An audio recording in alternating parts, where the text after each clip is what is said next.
Tantor Audio, a division of Recorded Books, presents The Boy from Kyiv, Alexei Ratmansky's Life in Ballet, by Marina Harss, narrated by Whitney Dykhouse. Prologue. In 2005, the Bolshoi Ballet paid a visit to New York. The company had a new young director no one in New York had heard of, Alexei Ratmansky. He was only 37, and though a product of the Bolshoi's school, had never been a member of the company. Instead, he had had a respectable but not illustrious career dancing in Ukraine and Canada and Denmark. As it often does when on tour, the Moscow company, which is known for its extroverted and athletic style, presented a couple of old chestnuts, Don Quixote and Spartacus, as well as a 19th-century spectacle ballet, The Pharaoh's Daughter. But the thing everyone was talking about was Ratmansky's The Bright Stream, a farce set in the 1930s on a collective farm somewhere on the Russian steppes. It seemed like an odd choice to bring back what in Soviet times was known as a tractor ballet, extolling the virtues of communal life and productivity, accompanied by an energetic, cheerful, perhaps too cheerful, score by Dmitri Shostakovich. What was this ballet? It should have been terrible, anachronistic, ridiculous, stylistically retrograde, and yet it was exactly the opposite, funny and silly and sad, filled with touching details that laid bare our flawed human nature. It included a hilarious and ironic parade of giant vegetables, a grand entertainment performed by the gathered farm workers, a boisterous dance for an accordionist who imagines himself to be a sort of Rudolph Valentino, performances en travesti, a man in a dog suit riding a bicycle, and in the middle of all this, a romantic situation worthy of Beaumarchais, treated with the tenderness of Mozart. I knew I'd never seen anything like it. I was intrigued. I was also surprised. My eyes, like those of many American ballet lovers, had been trained in the cool, elegant modernism of George Balanchine. Like painting and music before it, ballet's great advance in the 20th century had been its move away from overt narrative and toward abstraction. Who wrote symphonies about the triumph of the spirit anymore? Who made story ballets? All you needed for a great work, Balanchine and others had taught us, was bodies moving through space to music. The drama was inherent in those bodies, and the way they and the choreography responded to and expressed something deeply embedded in the music. Choreography, if it was good, was enough. In the late 20th century, some choreographers had gone even further, deconstructing ballet's technique and conventions. Forget hierarchy, forget courtly manners, forget illusion. Dancers, they showed us, were just people, albeit people who could do extraordinary things. The question was, where would ballet go from there? Was there anywhere left to go? The Bright Stream, then, was a radical departure. It was everything a sophisticated ballet was not supposed to be. It had a tuneful score, clearly drawn characters, and a story rooted in a specific time and place. It used pantomime, something one simply didn't see outside of the classical 19th century ballets, and even there the consensus was a little went a long way. Mime? Everyone thought it was dead. Here the characters seemed perfectly happy to converse as well as dance. In this onstage world, contrary to Balanchine's famous dictum about there being no mothers-in-law in ballet, there could be mothers-in-law, and cousins, and tractor drivers, and dogs on bicycles, and you felt you knew precisely who everyone was. And it was funny.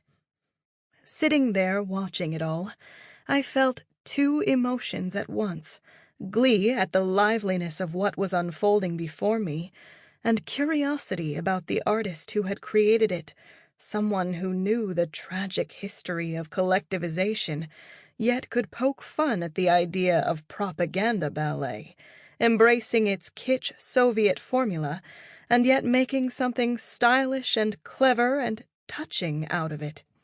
The ballet exuded irony, a very postmodern quality, but also, and this was the interesting part, warmth. Despite yourself, you cared about the characters. This was because Ratmansky's characters were not empty caricatures. They were people. It came through clearly in the characterizations of the Bolshoi dancers. In Don Quixote and Spartacus, performed that same week, they had been emphatic and ham-handed, like actors shouting at the top of their lungs. But here they were nuanced, specific, expressive, and really funny, more like characters in a French farce than figures in a grand spectacle. It was clear that great care had been taken in the development and honing of every role. Even better, you could feel the distinct personality of each dancer shining through the mask of his or her character. Add to this the musicality of the choreography. It was as if every idea Shostakovich had developed in the music had found its equivalent in the steps Ratmansky devised for the characters. Sometimes Ratmansky's musicality was light-hearted, as in a scene in which a girl milked a cow, the udders were a dancer's fingers, in time to the music. Sometimes his way of interpreting the music created its own images. A whirring in the strings and woodwinds became an undulating movement for the arms, like the moving parts in a machine. But in every case, the steps helped the viewer to hear the music better, to catch its jokes and see its layers of subtext. I wasn't the only one who felt this way, it turned out. At the end of the intermission, as Ratmansky was returning to his seat, the choreographer, Mark Morris, stopped him in the aisle. "Baby, you're the top of the town," he told the startled Ratmansky.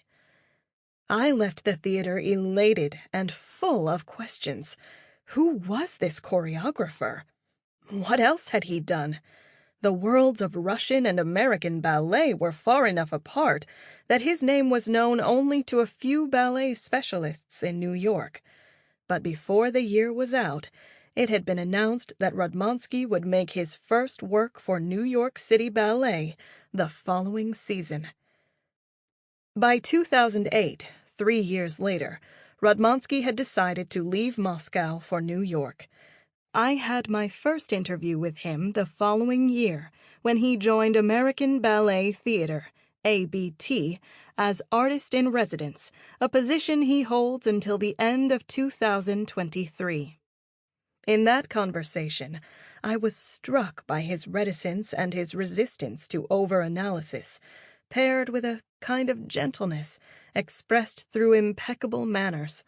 For someone who had directed one of the largest, oldest, and most fractious companies in the world, he seemed to have surprisingly little ego. The other thing that shone through was his unquestioning devotion to the art of ballet. At the time, a new history of ballet by Jennifer Holmans had just come out, with an epilogue suggesting that it was a dying art. "You know, even if she is right," Ratmansky said of Holmans, "I don't care. I do what I love." He didn't seem to worry too much about what other people thought. He had utter conviction in the art itself. In 2019, a year before the COVID-19 pandemic struck, Ratmansky celebrated his 10th anniversary with American Ballet Theatre. In those 10 years, he had created almost 50 ballets for companies around the world. He has now endured a pandemic. He becomes restless when he's not working. His former boss at ABT, Kevin Mackenzie, told me once that he thought Ratmansky was a creation junkie. I think he may be right. I asked him once how he felt after finishing a ballet. "You feel very light because you're so empty," he answered. "Was it a good feeling?" I asked. "Yes, as long as it doesn't go on for too long. 2 or 3 weeks is perfect." The pandemic forced him to stop for almost a year. It was a strange sensation for him, almost like not existing. Then came Russia's invasion of Ukraine, the place where he grew up and where his family still lives. His sense of self was deeply shaken. He kept working. In 2017, I stood in Ratmansky's living room in a nondescript high-rise on the east side of Manhattan as he and his wife Tatiana showed me some steps from a ballet he was working on. It was August. He was wearing flip-flops and shorts. She was in a light summer dress. The room wasn't particularly large, so sometimes as they moved, they ended up in the kitchen. He would catch her after a turn, and she would go through the motions of flitting away from him with a few quick jumps. She was one of the first people he choreographed for, and is still his most trusted advisor and frequent choreographic assistant. They were relaxed, laughing, and I realized what an extraordinary thing I was seeing. Ballet is not something formal or abstract to Ratmansky. It is his natural habitat, the language in which he feels most conversant, his home, the air he breathes. It's unusual to be around a person so at ease with what he does, whose training and temperament and intellectual curiosity appear to be in complete harmony. This was what I intuited when I saw The Bright Stream, and what I felt even more palpably that first time we spoke. This impression has only intensified with every conversation that has followed, every rehearsal I've watched, every ballet of his I've seen. Everything besides creation is secondary.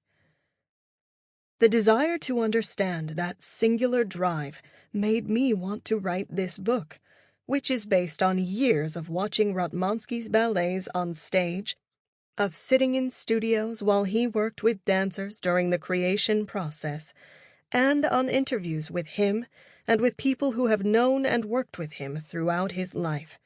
I interviewed his parents and his sister Masha in Kyiv, schoolmates from his Bolshoi school days, dancers and ballet masters who worked with him at the National Ballet of Ukraine, and colleagues from the Royal Winnipeg Ballet, the Royal Danish Ballet, the Bolshoi, the Mariinsky, American Ballet Theatre, New York City Ballet, and many other companies.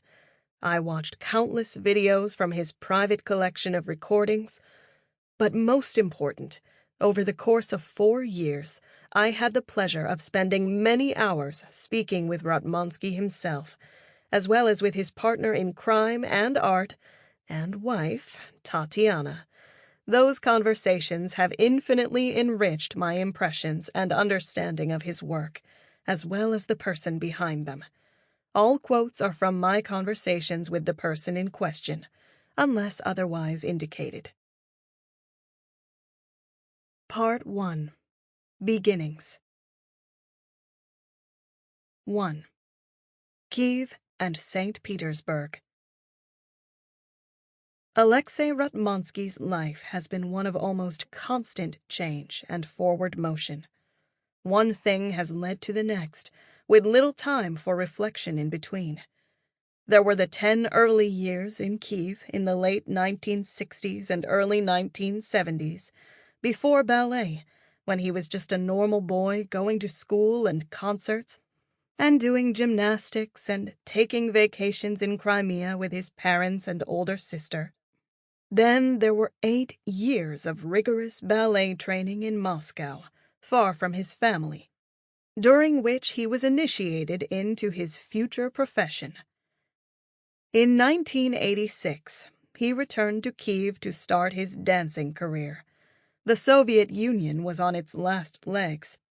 A few months before his arrival, the Chernobyl disaster had taken place just 80 miles north of Kyiv, and 6 years later, the Union of Soviet Socialist Republics would cease to exist, virtually overnight. Ratmansky set off again, this time for the West, in search of a wider, more interesting repertory to dance. He spent 3 years in Canada at the Royal Winnipeg Ballet. By then, he had started to choreograph small works for himself and his friends. After Winnipeg, he worked as a freelancer for a few years, performing across the former Soviet Union with his new wife, Tatiana. This period became a kind of choreographic laboratory, and it was then that he began to develop a style. After a while, he wanted an artistic home. Copenhagen, a slightly out-of-the-way dance capital with its own unique ballet tradition, became the Ratmanskys' next destination. They stayed for 7 years, 1997 to 2004.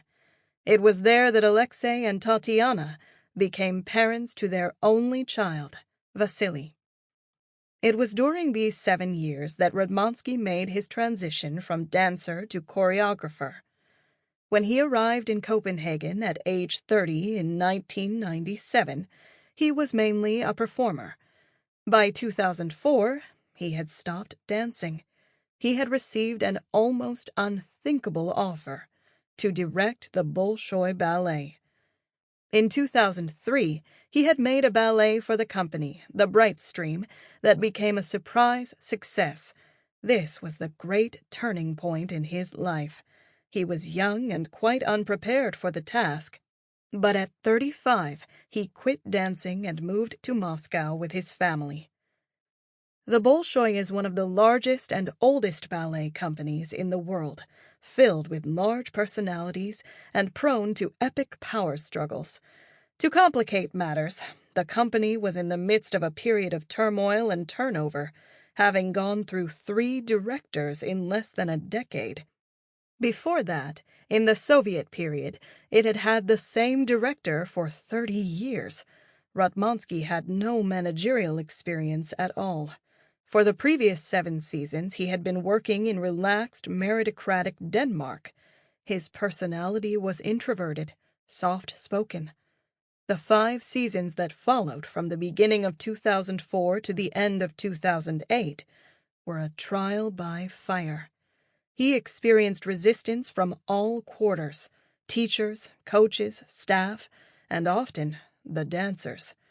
As he has said of that time, it was almost a war. But he stayed. He managed to make inroads in the repertory and the company culture, and emerged from the experience tempered with a new set of priorities: making ballets. As many as possible, with as much artistic freedom as possible.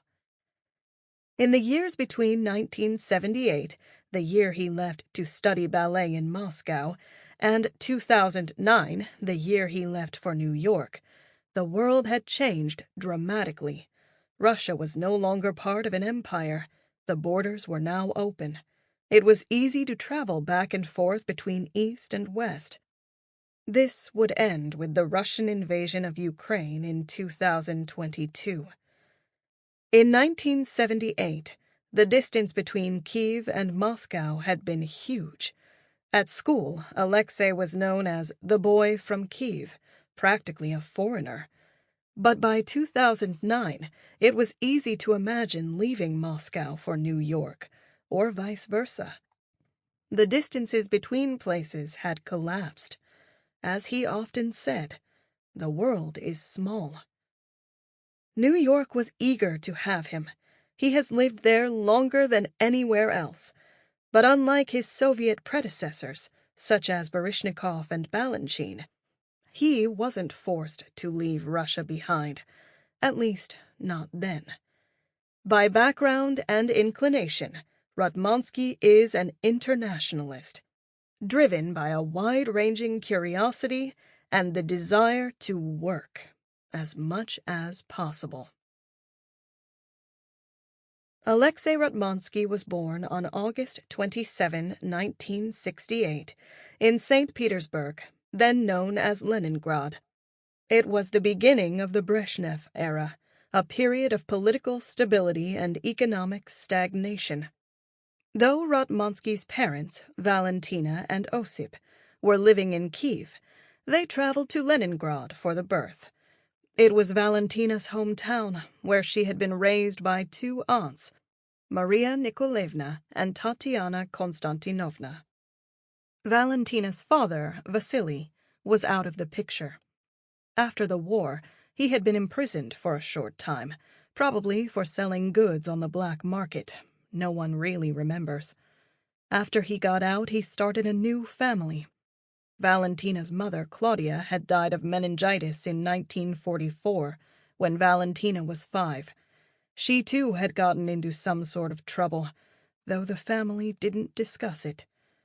Ratmansky remembers meeting his maternal grandfather only once, when he was still a small boy living in Kyiv with his parents and sister, before leaving for ballet school in Moscow. I remember I performed a dance for him, and that he had a big hat, like a character in a story by Gogol.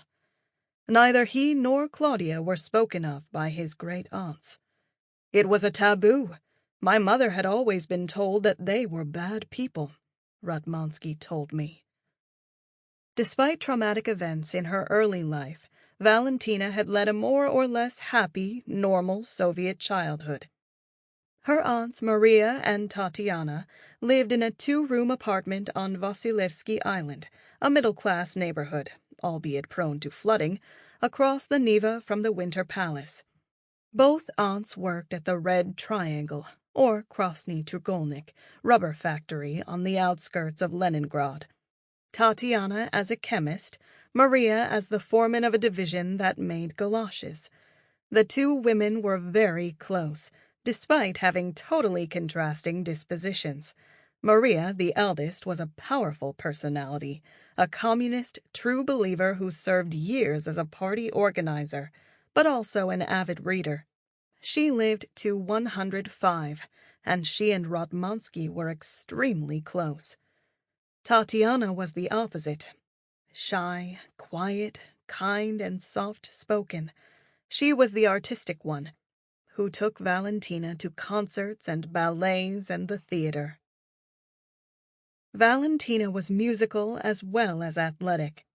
She studied ballet at a neighborhood school, where one of the teachers was a former Kirov ballerina. Even later in life, she loved to dance, and was given to spontaneous singing and dancing at parties. At first, Valentina's best friend, Leah Serebryanikova, later Leah Fisenko, who would play a crucial role in Ratmansky's life, took dance classes with her, but Leah, a big personality, soon switched to theater. Osip was from Kyiv. The Ratmanskys were Jewish, though Osip was brought up in a secular household, in accordance with the official Soviet policy of atheism. On his passport, however, the spot for nationality indicated that he was Jewish, as it did for all Jews in the Soviet Union. Alexei's passport, in contrast, listed him as Ukrainian. One thing Osip and Valentina had in common was that both had grown up without a father. Iguda Ratmansky, an engineer, was arrested in 1939 after a colleague dispatched a letter to the local authorities accusing him of being an enemy of the state. He was sent to a labor camp in Russia and died not long after his release, felled by tuberculosis, which he had brought back with him from prison. The Ratmanskys' secularism, however, would not have protected them from the Nazis, who invaded Kyiv in 1941. Just ahead of the German invasion, Osip's maternal grandmother convinced her daughter, Osip's mother, to evacuate with the family to Sverdlovsk, later Yekaterinburg. They lived there as refugees with a Russian family for the duration of the war. His brother, who worked at a local factory, brought back food for them, which was supplemented by packages supplied by the American Army, containing egg white powder and condensed milk. Thus they were spared the fate of over 30,000 Kievan Jews, including most of the Ratmanskys' extended family, shot by the SS at a ravine on the outskirts of the city called Baba Yar. Neither Osip nor Valentina have ever spoken much about their traumatic experiences during the war. It's something Ratmansky regrets. He feels he is missing something, a connection to his family's past and to part of himself. By the time Osip and Valentina met on the beach in Crimea, both had embarked on careers in their respective fields. Osip, a former gymnast with a positive, happy-go-lucky personality, became an aeronautical engineer, specializing in the design of mechanical parts for airplanes and later for the Soviet space program. Valentina became a psychiatrist. For a few years following their marriage, they shared a 2-room apartment in Leningrad with Valentina's 2 aunts. Very soon they had a baby, Maria, known as Masha, born in 1964. Around that time, Osip was offered a job in Kyiv that came with a 1-bedroom apartment. It was in one of the new developments known as Khrushchevkas, quickly and often shoddily built complexes constructed under the premiership of Nikita Khrushchev for young professional families. This is where the family was living in 1968, when Alexei was born. Valentina worked with schizophrenic patients at a psychiatric hospital not far away, a plain white building on the grounds of the 12th century St. Cyril's Monastery. Osip worked for the space program. "We were the so-called middle class of Soviet intelligentsia," Osip told me when I visited the family in 2018. "The state looked after us. They worked, took vacations, visited with friends, a normal, happy life." Though neither Valentina nor Osip was particularly political, they and their friends were free-thinking, skeptical of official news. Osip listened to Voice of America on the radio in the evenings, straining to hear the broadcasts over the scrambled signal. He idolized the dissident nuclear physicist Andrei Sakharov, whose picture hangs on the Ratmanskys' living room wall to this day. They read banned literature by Solzhenitsyn and Brodsky. Osip would get into arguments with Ratmansky's great-aunt Maria, who stubbornly defended the party line, but politics were not central to their lives. They believed that the Soviet system was there to stay, so there was no sense getting too worked up about it. "We had a kind of ironic attitude about things," Osip told me. "We joked about Brezhnev and his policies, but we weren't very interested in politics. Mainly, they just got on with life. There was always music in the house. At gatherings, someone would play the piano or sing. Masha and Alexei took piano lessons. They were both good students, though Ratmansky, who found school less than challenging, was easily bored and didn't like to study. The teachers had no personality at all, he remembers.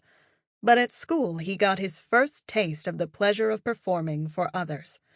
One day in class he made 2 dolls out of paper and improvised a funny dialogue, creating a little show for his classmates. I remember the whole class gathered around, and suddenly I realized I was the center of attention, and I loved it. Life outside of school was more interesting. Ratmansky collected stamps. He liked to draw. When the family went for walks in the woods, he and his sister picked mushrooms and berries. They read the same books.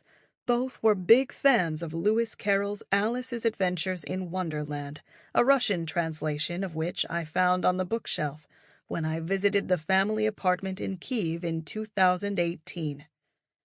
They were well off enough to have a car, and during the summer holidays the family traveled to Crimea and the Baltic countries, as well as to Leningrad and Transcarpathia. They swam and camped, gathered mushrooms, visited museums and zoos.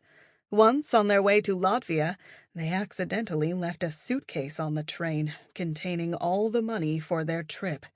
When they returned for it, it was gone. They had to borrow money to get back home. Sample complete. Ready to continue?